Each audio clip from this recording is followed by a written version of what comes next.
Hello, and welcome to another episode of the Breachside Broadcast, home of the finest foxcasting either side of the breach. In Malifaux, family loyalty doesn't mean much. Many a prospector has sold out his own parents for a chance at wealth and power. But blood is still thicker than water, and family bonds can sometimes turn out to be of the utmost importance, as tonight's story demonstrates. Stay with us for Family Bonds, right after this word from our sponsor.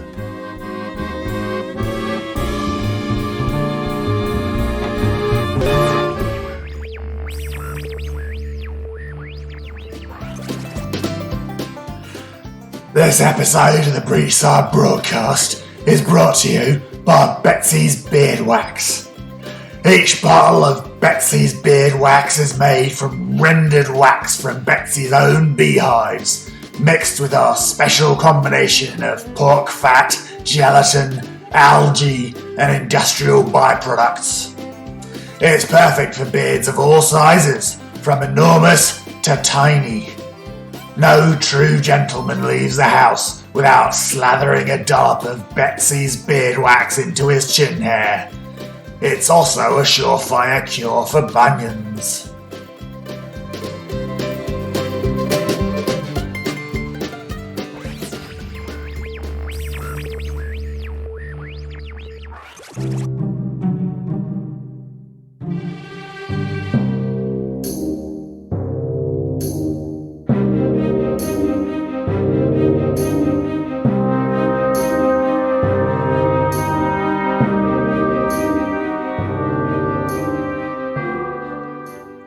Family Bonds by Matthew Ritter. It was a cold and unforgiving night. One dead man hung inside out, flayed alive in a way that was most unseemly to those witnessing it. None of them enjoyed the sight, but they were members of a group known in Malifaux as the Guild. Malifaux was a place of horror, pain, and sorrow. None of them were new. And this was not the worst thing that any of them had seen. This was orderly, almost calm. A purposeful killing for a specific ritual. Magic most dark, most likely. Not just to fill up one of those trinkets known as soul stones, but something else. They didn't know what else, of course. It was their job to find out. Only one of them was going to. The one most horrified by what he saw. He would find out the truth, and then he would die. Spoiling the ending, am I? Perhaps. I've never been the best at telling stories. Still, this is not so much the story of this man, as it is the story of a family of which he is a member. This is but part of a story, and for one moment this story and him intersected. After he dies, the story goes on. Before he was born, the story went on. He looked at the body of his dead cousin. It was why this horror hit him harder than most. It was someone he'd known, a man he'd crossed the breach with. They had shared much. Different paths. He had been a baker. Something often forgotten about by those in Malifaux dreaming of wealth and terror. Food, just as necessary here as anywhere, and a baker is a noble profession.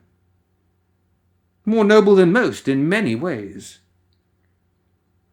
One who would kill a baker, one who, at least as far as his cousin knew, had done nothing wrong, must be a heinous individual indeed. Or someone who needed something. This man, who the story is about briefly, his name was Conrad Guthyn. He was a member of the guild, newly promoted. Proud of his promotion, his uniform, his job. Something of an investigator now, with some autonomy. More than just the yes man he'd been before. He had bosses. He had people to listen to and obey. But he also had enough clout to act. One of the other guildmen said something. What he said is not important. His tone was. It was irreverent. No surprise, sarcastic. And Conrad had just lost a friend. Conrad told this man to get out. According to rank, they were the same. But there was a steel in Conrad's voice, and the man left. The steel let the other guildmen there know that this was personal. They heard it sometimes. It was unavoidable in many ways. So many people in Malifaux meet bad ends. What do they say? Bad things happen. Yes. That sums it all up so very well. Conrad examined the scene. He tried not to think about his friend, his almost brother, as being dead. It was hard, though, what had happened to him. His midsection opened up. Organs here, there, strewn about. He was tied to the floor and the ceiling spread eagle. He guessed correctly. This was to make him easier to work on. The symbols on the ground felt both new and old to him. Odd, foreign-looking symbols. They reminded him of the Oriental sketches he'd seen around. Contrary to what many believed, the world of Malifaux was made up of quite a number of ancestries.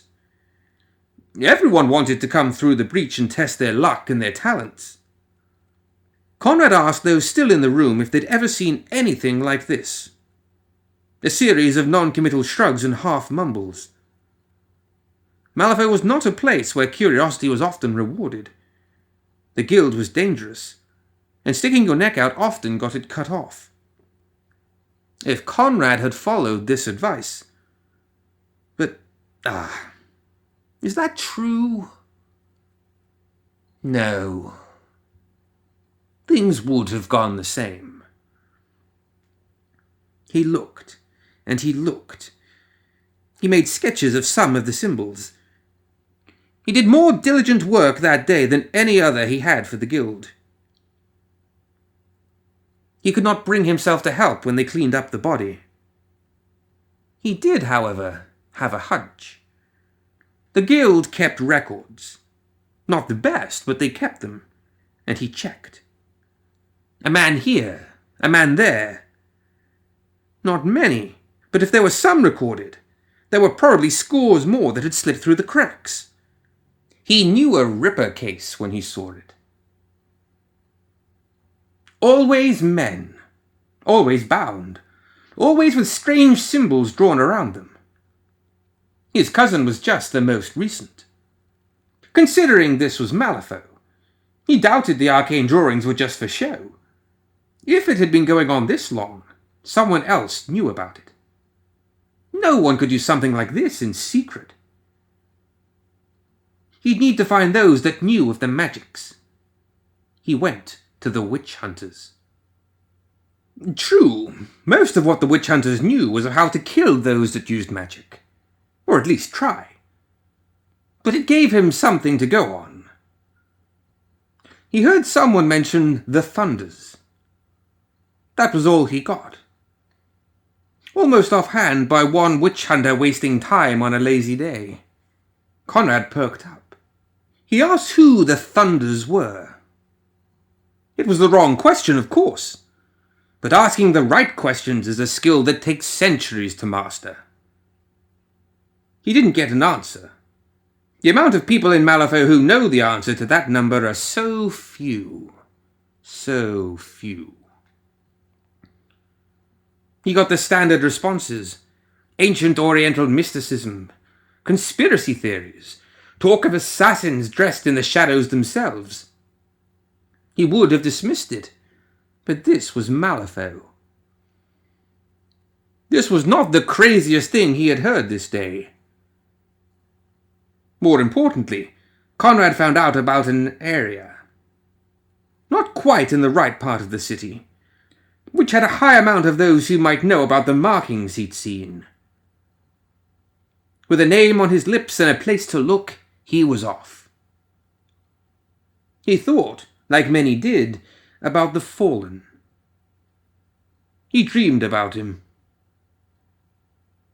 Oddly, he dreamed about his grandmother more.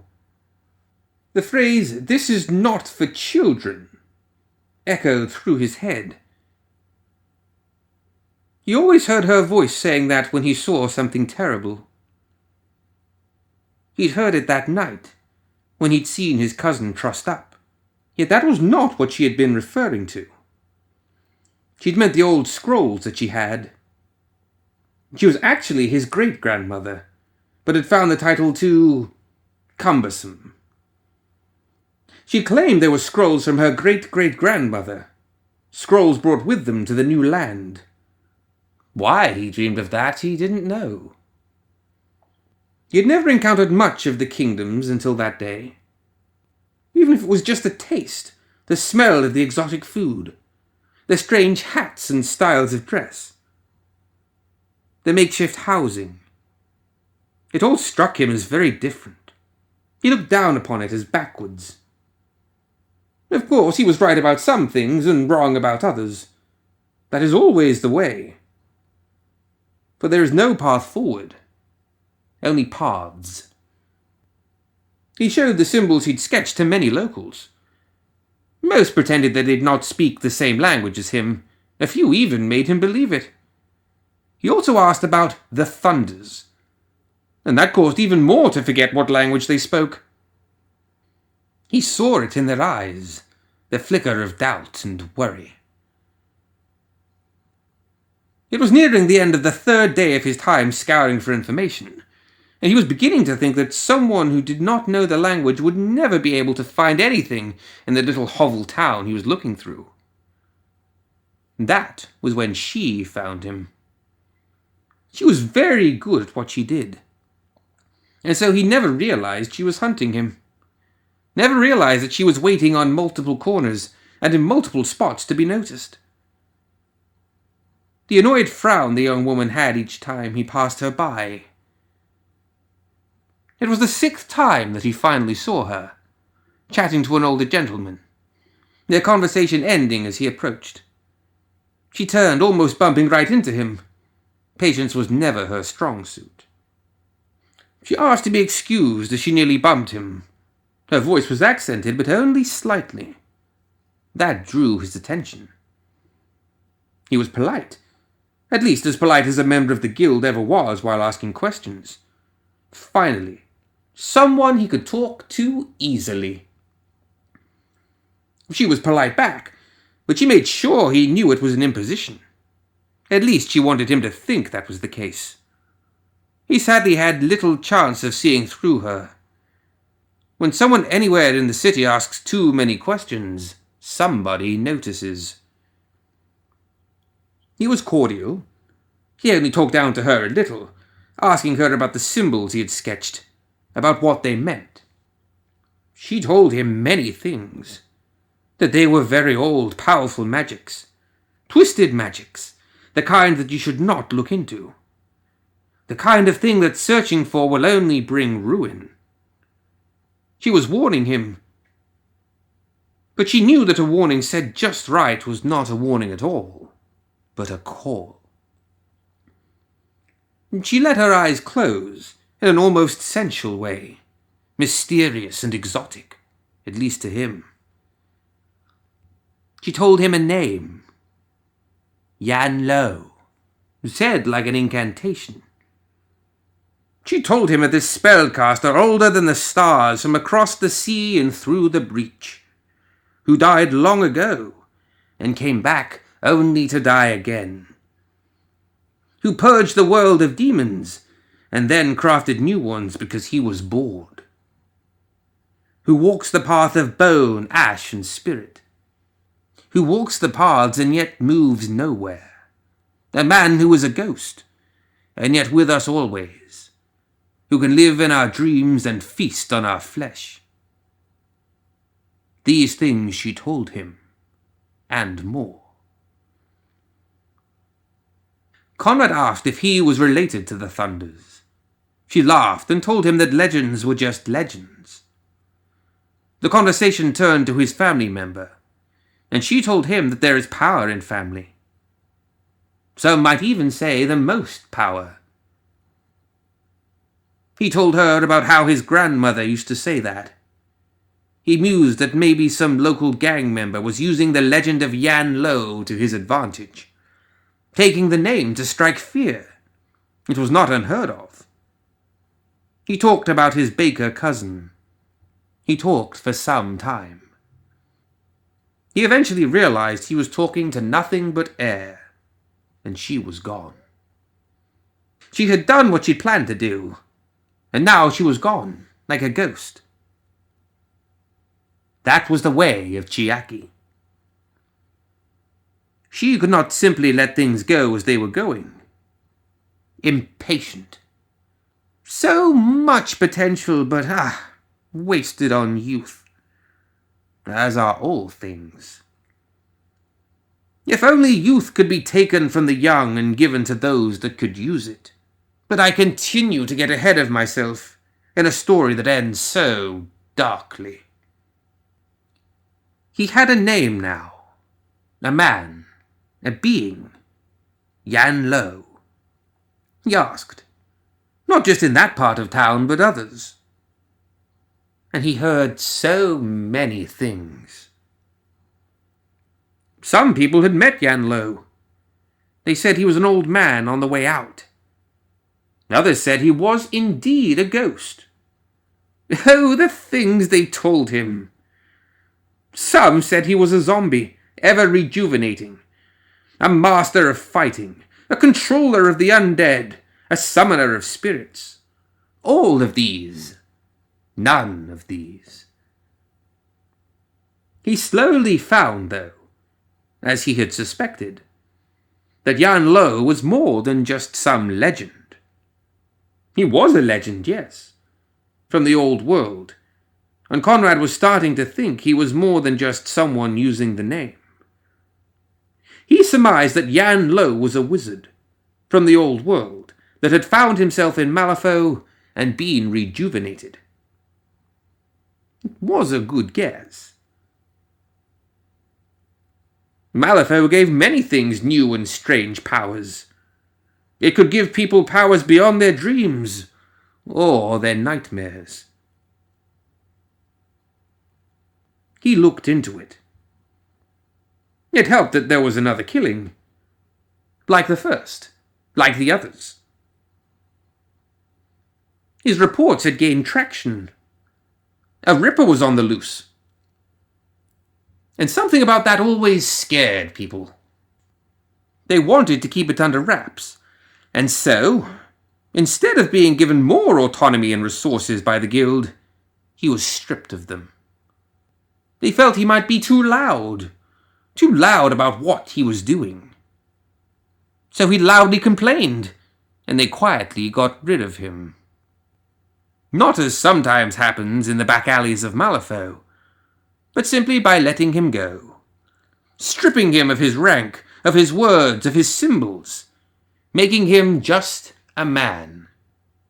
This made it, at least in some places, easier to ask questions, so he was not too upset. He could still follow the paths.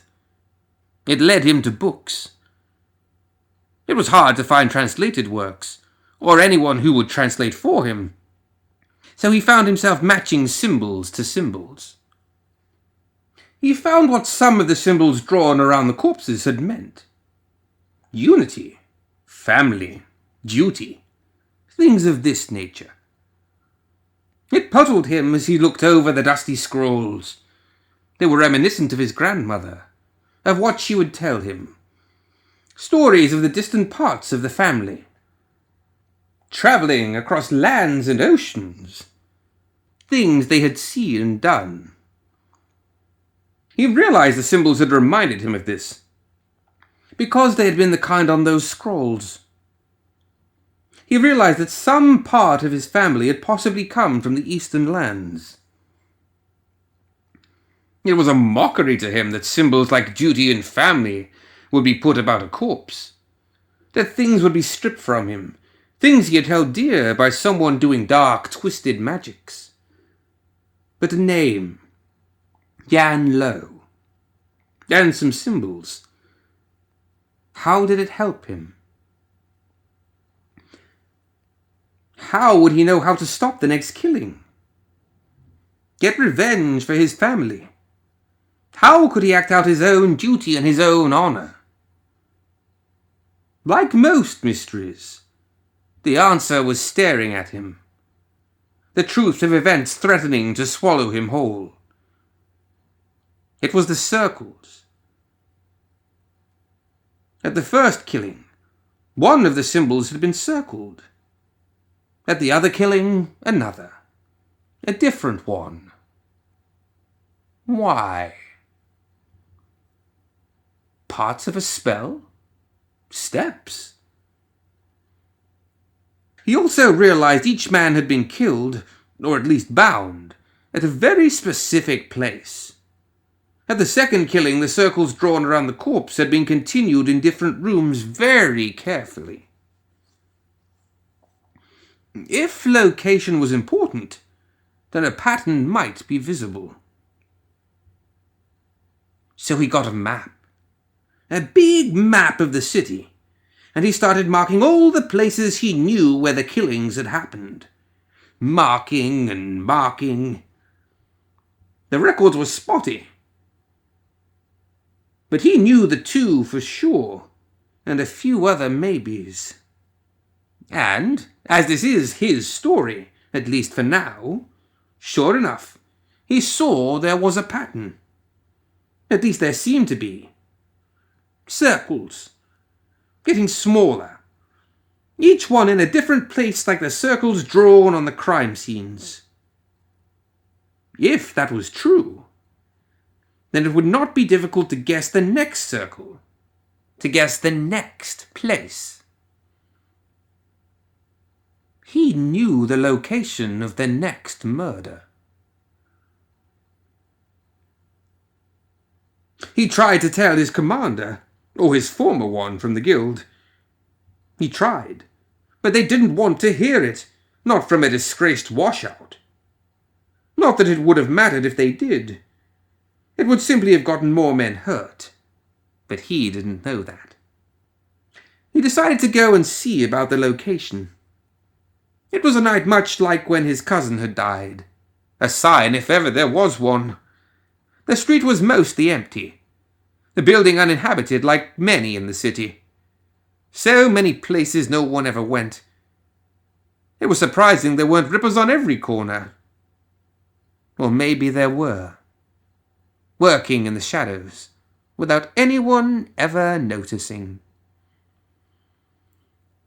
The building had once been something, but the sign was worn down and he could not tell what it was. He could not tell from what was inside what it had been either. It had been looted clean. Wooden floors and dust were mostly what remained. In one room he found the circles, already drawn. Ready. He knew for sure he had found the right place. Of course, the fear only hit him now, in this moment of the hunt. It was an abstract fear that the killer might be in the area. It was not until the chains grabbed him that he was afraid for another reason. He had not seen it from the inside. From outside, though, of course you see. Don't you? You understand what is happening to him as the chains bind his legs and feet, controlled by magic, and binding him spread-eagled above the circle. He is next to die. He was always the next to die. The last, actually. The very last. You know why, don't you? Because family is powerful. Because blood is powerful. Because family blood is powerful. And because his family and the family of the killer are the same. Because power can be drawn from anyone with the bloodline. Even if at this point it is impure, tainted, watered down, too wasted to have him be of any use alive, but just enough that his death could fuel so much. Oh, what is it? Why am I telling you this? Well, I want you to know. To Oh, Conrad. Yes. Yes, I was lost in the past. Sometimes I'm lost in the future. I did not mean to speak to you as if you were not here. I just wanted you to understand. To understand. There are things that need done in this new world, and you will help. You were the last of the tainted blood in Malifaux. The power you will grant me, oh me. I am Yan Lo, of course, at least for now. Tomorrow I could be so many things, cursed as I am, doomed to never die, doomed to never live. It is a strange existence, a problem you do not have. Do you, Conrad? No. You are doomed to be useful. Your cousin? Yes, also useful. He had to die, as do you. For the ritual, for the path of bone, ash, and spirit. So I am to walk the path. So I may walk it and perhaps find the end, if there is an end. Is there an end, Conrad? Won't you tell me on the other side?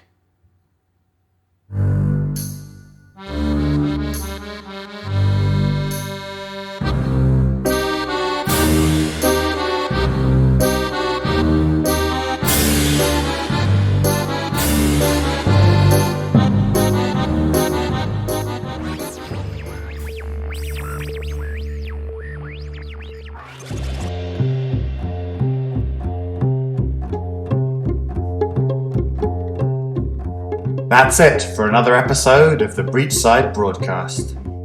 Join us next time for more Tales of Malifaux.